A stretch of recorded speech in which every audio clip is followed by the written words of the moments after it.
Hey, how's it going guys? My name is Kitsune2CG. Welcome to the channel. Today I'm going to be showing you my Union Arena deck list for the Toshiro Hitsugaya variant of the 13 core guard squads. This is my preferred way to run this deck, and this is my physical deck that I also run. I've tried a lot of different ways to run this deck, and personally this is the way I prefer it. I've tried using the Yamamoto variant, I've tried using just a straight up Kenpachi variant. Whilst Kenpachi is insanely powerful, I do like having the support of Toshiro. So, I'm going to go through the cards here. Some of them are very self-explanatory for why they're here, others not so much. So, starting off, you've got your generic. We're running, I believe, altogether it's 10 0 costs in this deck. Yeah, we've got the Unohanas, and we've got the Rangikus, and I believe there he is, there's Toshiro. This Toshiro is the 0 cost for our deck, and mainly to raid with Toshiro here. Because with Toshiro, his raid effect is, when played, choose up to one character on your opponent's front line and switch it to resting. It'll remain set to resting until the end of the next attack phase.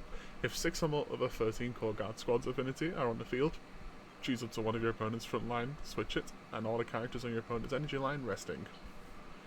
So, I don't usually care for the second effect.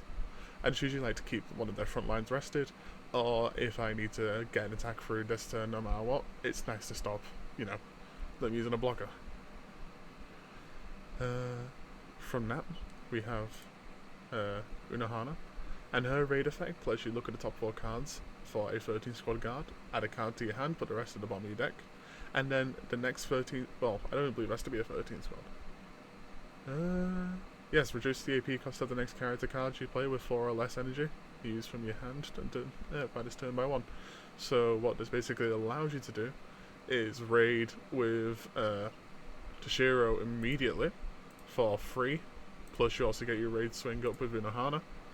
But what I like to do is I like to do it for Kenpachi, because Kenpachi is normally a 2 cost for action point. This reduces him down to a 1 cost.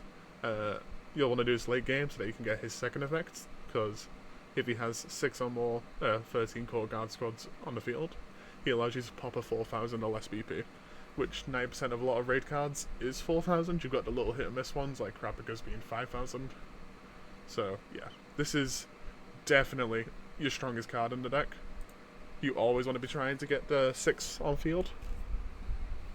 You also have the other Kenpachi, which this is just a really strong card. It's really good for the meta right now with the bleach decks that are reducing cost, because it just completely negates that. Plus a free 5k, very nice.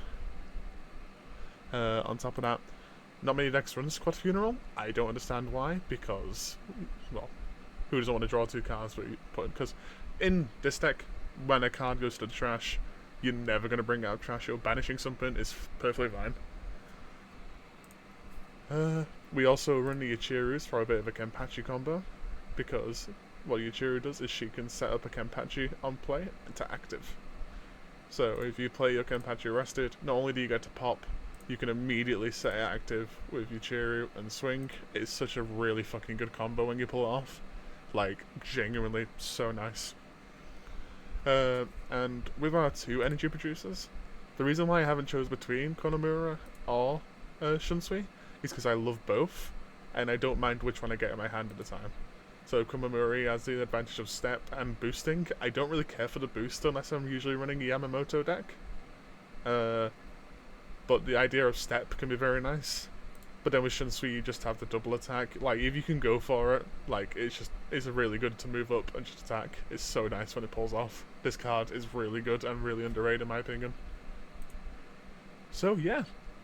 Apart from that, everything else is self-explanatory. We've got the Bonkais to restand AP. We've got the Daiguren Hyorinamaru? Whatever that says, to sideline. You know, your basic removal stuff.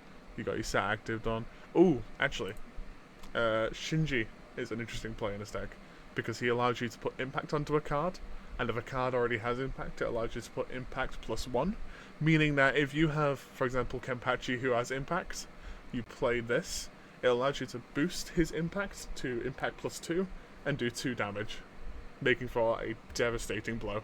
Regardless, even if they don't block it, which they realistically won't, then, you get a free hit. and there's nothing wrong with getting a free hit. So yeah, personally, this is my favorite way to run the deck. I'm gonna leave the deck list below in the description, so that you can just copy and paste it wherever you need it. You can also find it publicly on my EX Burst account. Just look for Gothic Kitsune, and you should be able to find it there. Alright guys, thank you for watching. Stay around for more Union Arena, One Piece, and even Pokemon videos. And we'll see you guys later.